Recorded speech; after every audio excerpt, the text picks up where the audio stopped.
جی شروع کر لیں ہاتھوں میں جلیں ہاتھوں میں جلیں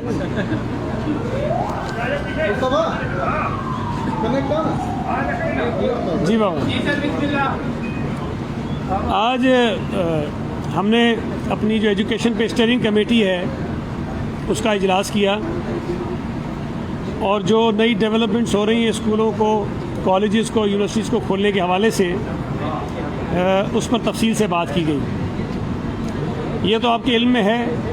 کہ 9ویں 10ویں 11ویں اور 12ویں جماعتیں 18 جنوری سے کھل چکی ہیں اور مزید جو کلاسز ہیں اسکولز کی اور یونیورسٹیز ان کا پلان یہ ہے کہ 1 فروری سے وہ تمام کلاسز بھی کھل جائیں گی. اس میں جو ایک بنیادی چیز جو میں سمجھتا ہوں کہ اہم فیصلہ جو آج کمیٹی نے کیا ہے وہ اگلا اکیڈمک پلان ہے. آپ کے علم میں ہوگا کہ جب گزشتہ بار اسکولز کھولے گئے تھے یا تعلیمی ادارے کھولے گئے تھے تو اس وقت ایک پورا پلان بنایا گیا تھا اور ان تمام چیزوں کو مد نظر رکھتے ہوئے کہ جتنے دن اسکولز کالجز یونیورسٹیز بند رہیں جو سلیبس تھا اس کو 40% کم کیا گیا اور 60% سلیبس بچوں کو پڑھانے کا ایک پلان بنا. لیکن بدقسمتی سے بیچ میں پھر 2 مہینے تک جو تعلیمی ادارے وہ بند ہو گئے. اب جب 2 مہینے تعلیمی ادارے بند ہو گئے تو آج یہ بڑا مشکل ہے کہ وہ 60% سلیبس بھی ان بچوں کو اس وقت میں پڑھایا جا سکے جب امتحانات کا جو ایک پلان تھا وہ اناؤنس کیا گیا تھا. آج اتفاق رائے سے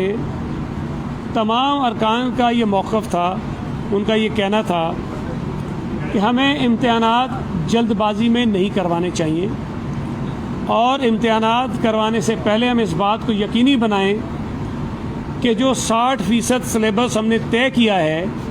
وہ بچوں کو بہتر انداز میں پڑھایا جائے اور اس کے بعد ان کے امتحانات لیے جائیں, چاہے ہمیں امتحانات میں کچھ تاخیر ہی کیوں نہ کرنی پڑے. اس کی بنیادی وجہ یہ ہے کہ پچھلے برس بچوں کو بغیر امتحانات کے پروموٹ کیا گیا تو ہمیں یہ کچھ نہیں پتہ کہ جو بچے اگلی جماعتوں میں گئے ہیں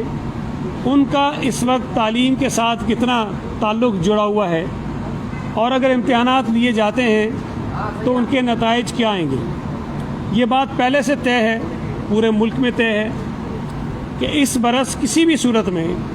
بچوں کو بغیر امتحانات کے پروموٹ نہیں کیا جائے گا. ایگزامس ہر حال میں ہوں گے چاہے ہمیں کچھ مہینے آگے ہی کیوں نہ جانا پڑے. تو اس پورے جو شیڈیول ہے اس کو مرتب کرنے کے لیے ایک کمیٹی جو ہم نے پہلے بنائی تھی جس نے ایک پچھلا پلان بنایا تھا اس کمیٹی کو دوبارہ ریوائیو کیا گیا ہے. اس کمیٹی میں سیکرٹری اسکولز, سیکرٹری کالجز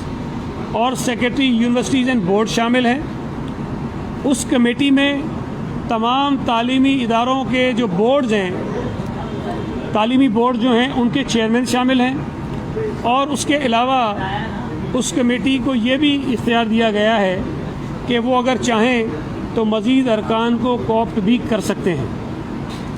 اس کمیٹی نے ہمیں 1 ہفتے کے اندر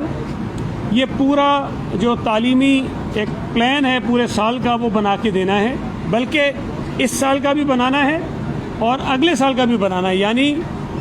جو 20-21 ہے وہ بھی ہوگا اور 21-22 جو ہے وہ بھی اس کے اندر ہوگا. پھر اس کے اندر چھٹیاں کتنی ہونی ہیں, کتنے دن بچوں کو پڑھایا جانا ہے, امتحانات کب ہونے ہیں اور نتائج کا جو اعلان ہے وہ کب کرنا ہے. پھر اس میں بیچ میں یونیورسٹیز کے داخلے آتے ہیں, وہ ڈسٹرب ہوں گے تو ان سے بھی ہم بات کریں گے کہ یونیورسٹیز میں جو ایڈمیشنز ہونے ہیں ان کو کس طرح سے ہمیں کتنا آگے کرنا ہے. تو یہ ایک بڑا کمپریہنسو پلان بنانے کا ٹاسک ہم نے اس کمیٹی کو دیا ہے اور انشاءاللہ تعالی اگلی میٹنگ جو ہم نے رکھی ہے وہ 30 جنوری کو ہے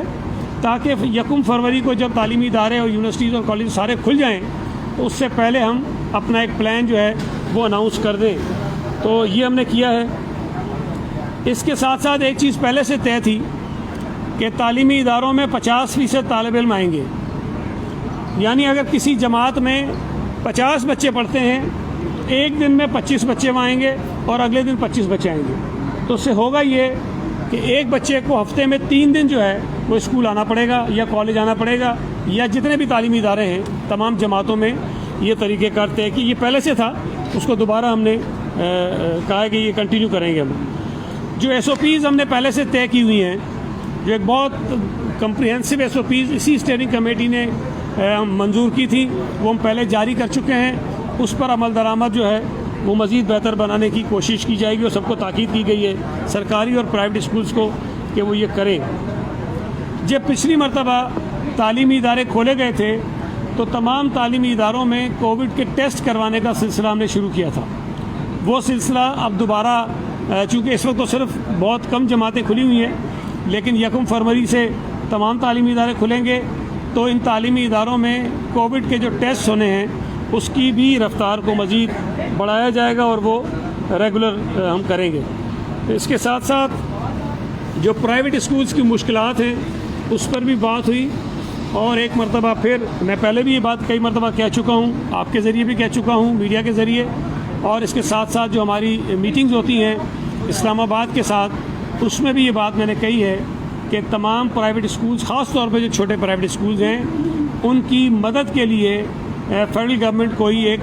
اسکیم اناؤنس کرے. جس طرح انہوں نے لاک ڈاؤن کے دنوں میں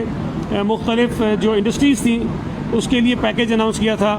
کہ وہ اسٹیٹ بینک سے لون کے لیے رجوع کر سکتے ہیں، اور بڑا نامنل سا اس کے اوپر مارک اپ تھا.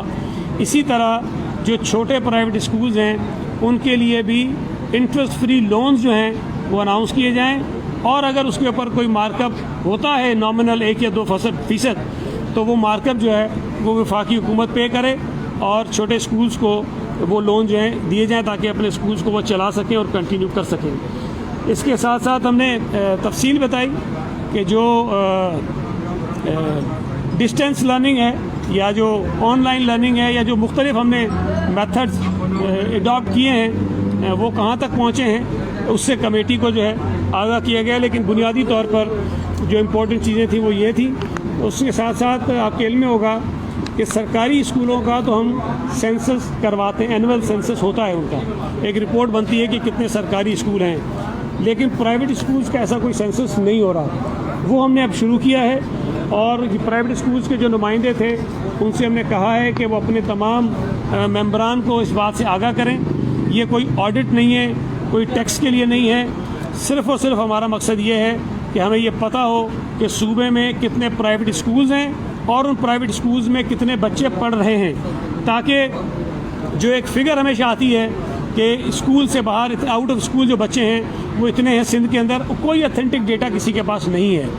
جب تک پرائیویٹ اسکولز کا ڈیٹا ہمارے پاس نہیں آئے گا ہم اس وقت تک یہ بات یقین سے نہیں کہہ سکیں گے کہ صوبہ سندھ میں کتنے بچے جو ہیں وہ پڑھ رہے ہیں اور کتنے بچے اسکولوں سے باہر ہیں اور ہمارا لٹریسی ریٹ جو ہے وہ کیا ہے. تو یہ بہتر ڈیٹا کلیکٹ کرنے کے لیے یہ سینسس کا عمل ہم نے شروع کیا ہے، اور ہم نے پرائیویٹ اسکول سے یہ کہا ہے کہ اس میں ہمارے ساتھ تعاون کریں. تو یہ بنیادی چیزیں تھیں جس پر ہم نے بات کی ہے. کوئی سوالات ہوں تو سعید صاحب یہ بتائیے گا کہ جو امتحانات والا معاملہ ہے وہ ابھی تک یعنی مبہم ہے نا، یعنی کوئی نئی تاریخ، ایک تو یہ طے ہو گیا، آپ نے بتایا کہ امتحانات ہر صورت میں آگے جائیں گے، اور دوسرا یہ کہ جو 7 سلیبس آپ نے دیا ہے اس کو کس طرح ممکن کریں گے، کیونکہ کرونا کے بارے میں وفاقی سرکار تو یہ کہہ رہی ہے کہ کرونا بڑھ رہا ہے، سیاسی بیانات میں آپ کو کہہ رہے ہیں کہ آپ جلسے نہ کریں، کرونا بڑھ رہا ہے، لیکن جب آپ کے ساتھ ایجوکیشن کے معاملات میں بیٹھتے ہیں تو ان کا موقف دوسرا ہوتا ہے. یہ دوہرا موقف جو ہے یہ کیسے چلے گا؟ نہیں دیکھیں، جو میٹنگز ہوتی ہیں نا، جو خاص طور پر مشترکہ میٹنگز ہوتی ہیں جس میں ہیلتھ کے لوگ بھی ہوتے ہیں اور ایجوکیشن کے بھی ہوتے ہیں، تو ہیلتھ والوں کا موقف ہمیشہ مختلف ہوتا ہے ایجوکیشن سے، تو وہ ان کا حق ہے، ان کے پاس اپنی ڈیٹا ہوتی ہے، اس پہ وہ بات کرتے ہیں. لیکن جو دوسری بات آپ نے کہی کہ ایگزامس کی تاریخ مبہم نہیں ہے، ایگزامس کی جو تاریخ ہے، جو بورڈ کے ایگزامس تھے وہ مئی کے آخر میں یا جون کے آغاز میں ہونے تھے، لیکن چونکہ بیچ میں 2 مہینے تک یہ تعلیمی ادارے پھر بند رہے ہیں باوجود اس کے کہ ہم نے سلیبس کو کم کیا، لیکن اگر سلیبس کم کرنے کے باوجود بھی ہم وہ سلیبس نہیں پڑھا سکتے ہیں تو میں سمجھتا ہوں کہ یہ زیادتی ہوگی بچوں کے ساتھ بھی، اور اس حالت میں امتحان لینا اس کی کوئی بنیاد نہیں ہوگی۔ لہٰذا اس بات کو مد نظر رکھتے ہوئے کہ جو کنڈینس سلیبس ہے اس کو مکمل طور پر بچوں کو پڑھانے کے لیے اگر امتحانات ہمیں مئی کے آخر اور جون کے شروع سے مزید تھوڑا سا آگے کرنے پڑتے ہیں تو ہم وہ آگے کر لیں، تاکہ بچے جو خاص طور پہ بورڈز کی ایگزامز دیتے ہیں ان کے بورڈز کے امتحانات میں ان کی تعلیم جو ہے اس کا معیار ہمارے پاس جانچنے کا کوئی اچھا طریقہ موجود ہو۔ لہٰذا اس پر اتفاق ہے، پوری کمیٹی کا اتفاق تھا کہ امتحانات اگر آگے کرنے پڑیں تو ہمیں 1 مہینہ 1.5 مہینہ 2 مہینہ ہم آگے کر لیں، لیکن بچوں کی تیاری پوری کرائیں۔ جی میں یہ کہہ رہا تھا کہ آپ بہت فعال رہے، بنیادی طور پہ مزدور لیڈر ہیں، آپ وزارت میں ملی والد کی مزدور لیڈر، یہ چیز ہے آپ کی مصروفیات زیادہ ہیں، پورا ایجوکیشن ڈپارٹمنٹ ایڈ ہاک پہ چل رہا ہے، ڈائریکٹر اسکول کئی ماہ سے پرمنٹ نہیں ہے، ایکٹنگ کراچی جیسے شہر کا، ڈی جی کالج 8 سال سے ایڈ ہاک چل رہا ہے، سیکرٹری اسکول ایجوکیشن بنیادی طور پہ چیئرمین ٹیکسٹ بک بورڈ ہے، اتنی اہم پوسٹیں آپ کی مصروفیات اتنی ہیں، لوگ آتے ہیں، وسائل آپ نے وہ جو پہلے جو تھے آپ کے ڈائریکٹر سیکرٹری کالج ان کو تو بیٹھا ہی نہیں کرتے، تو اس پر توجہ دیں تاکہ لوگوں کے مسائل حل ہو سکے، ایڈھاکزم کا خاتمہ ہو سکے، اس پہ رکاوٹ کیا ہے؟ دیکھیں، جتنا آپ کو احساس ہے کہ تعلیمی ادارے میں بہتری آنی چاہیے، مجھے کم از کم اس سے زیادہ نہیں اتنا تو ضرور ہونا چاہیے، بطور وزیر میری ذمہ داری ہے۔ تو آپ کے ذہن میں یہ بات تو بالکل نہیں آنی چاہیے کہ ہم انٹینشنلی کوئی ایسی چیزیں کرتے ہیں جس سے ہم یہ چاہتے ہوں کہ نظام تعلیم بہتر نہ ہو اور خرابی رہے، ایسا بالکل نہیں ہے۔ بہت ساری مشکلات ہوتی ہیں جو لوگوں کے سامنے نہیں آتی ہیں، ہم جس کو بھگت رہے ہوتے ہیں، بہت سارے مسائل ہوتے ہیں، آفیسرز کئی ہوتے ہیں جو مختلف جگہوں پہ آنا نہیں چاہتے ہیں، بہت سارے لوگ آنا چاہتے ہیں جن کو ہم لینا نہیں چاہتے ہیں، تو بہت سارے مسائل و مشکلات ہوتی ہیں اور یہ ایک دن میں ٹھیک نہیں ہوتی۔ اس کی وجہ سے کچھ ایسی چیزیں ضرور ہوتی ہیں جو آئیڈیلی نہیں ہونی چاہیے، لیکن بہرحال ہم کوشش کر رہے ہیں، اور میں تو جہاں جس ڈپارٹمنٹ میں گیا ہوں کوشش کرتا ہوں کہ اچھے آفیسر جتنے دستیاب ہوں صوبے میں ان کو اپنے ڈپارٹمنٹ میں لگاؤں، لیکن بہرحال اب کسی کو زبردستی آپ نہیں لگا سکتے ہیں، لیکن کوشش میری جاری رہتی ہے، اور میں اس بات کو ثابت بھی کروں گا کہ کئی اچھے لوگوں کو میں ڈپارٹمنٹ میں لے کر آیا ہوں اور آئندہ بھی لاؤں گا۔ جو فیسوں کا ایشو تھا اس میں پہلے جیسے 20% کچھ کمی کی تھی، اس پہ کنفیوژن ہے، لوگ اب بھی جو ہے اسکولوں میں جاتے ہیں، پھر درخواستیں دیتے ہیں، پھر کہتے ہیں کہ حکومت کے اس فیصلے پہ عمل نہیں ہو رہا، تو اس کو کلیئر کر لیجیے گا کہ وہ کتنے عرصے کے لیے تھا، تاکہ لوگ اور جو پرائیویٹ اسکول ہے وہ ان کو بھی تو فیسیں چاہیے، انہوں نے بھی تو تنخواہیں دینی ہے، تو یہ دیکھیں اس میں ہماری طرف سے کوئی کنفیوژن نہیں ہے۔ جو فیسوں میں ڈیڈکشن تھی 20% کی، اس کی بنیادی وجہ لاک ڈاؤن تھا، کہ جب لاک ڈاؤن تھا لوگوں کا روزگار اس سے متاثر ہوا تھا، اور گورنمنٹ یہ سمجھ رہی تھی کہ شاید ان کو فیس کی ادائیگی میں مشکل ہوگی، اس لیے 20% کی رعایت دی گئی۔ لیکن جب لاک ڈاؤن ختم ہو گیا، تمام کاروبار زندگی نارمل ہو گیا، لوگ نوکریوں پہ جانے لگے، تنخواہیں لینے لگے، تو وہ 20% کی جو رعایت تھی وہ ختم کر دی گئی، اس لیے کہ اس کا جو بنیادی جواز تھا وہ جواز ختم ہو گیا تھا۔ تو اس میں ہم نے نوٹیفائی کر دیا تھا، جب تک وہ دستیاب تھا لوگوں کو وہ بھی ہم نے بتایا تھا، اور جب ختم ہوا ہم نے وہ بھی بتایا۔ اب اس کے بعد ہے نہیں، لیکن ایک چیز ہم نے ضرور کہی تھی کہ جتنے عرصے کے لیے 20% کی رعایت دستیاب تھی، اگر کسی اسکول نے نہیں دی تو وہ اس کو دینے کا پابند ہے۔ وہ ہم یقینی بنائیں گے، اگر کسی نے ہم سے کمپلینٹ کی ہے، کسی نے شکایت کی ہے کسی اسکول کی، تو ہم نے اس کو کوشش کی ہے کہ 20% کی رعایت دلائیں، لیکن فی الوقت لاک ڈاؤن ختم ہونے کے بعد وہ 20% کی رعایت دستیاب نہیں ہے، اور اس کی وجہ یہ ہے کہ جو اسکولز ہیں ان کو بھی ہم چاہتے ہیں کہ وہ زندہ رہیں، وہ چلتے رہیں، وہ قائم و دائم رہیں۔ یہ صرف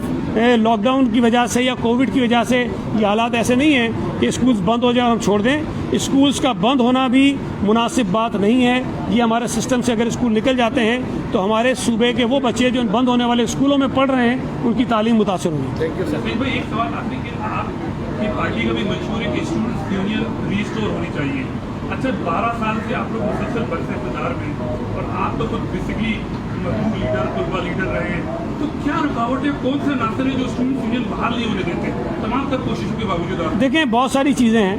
اور سندھ اسمبلی نے اس پہ قرارداد بھی منظور کی ہے۔ ہماری پارٹی لیڈرشپ کا بھی یہ واضح موقف ہے کہ اسٹوڈنٹس یونینز کو ریسٹور ہونا چاہیے اور ہم کرنا بھی چاہتے ہیں.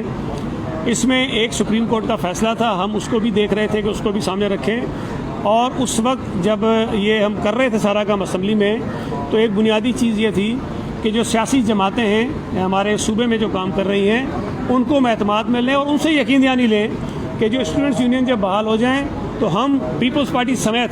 تمام سیاسی جماعتیں ان کو اپنے سیاسی مقاصد کے لیے استعمال نہ کریں, تاکہ جن وجوہات کی بنا پر ان کے اوپر پابندیاں لگائی گئی تھیں وہ وجوہات دوبارہ پیدا نہ ہوں. تو ہم یہ نہیں چاہتے کہ اسٹوڈنٹس یونینز بحال ہو جائیں, لیکن بحال ہونے کے بعد پھر وہی چیزیں ان کے اوپر آنا شروع ہوں اور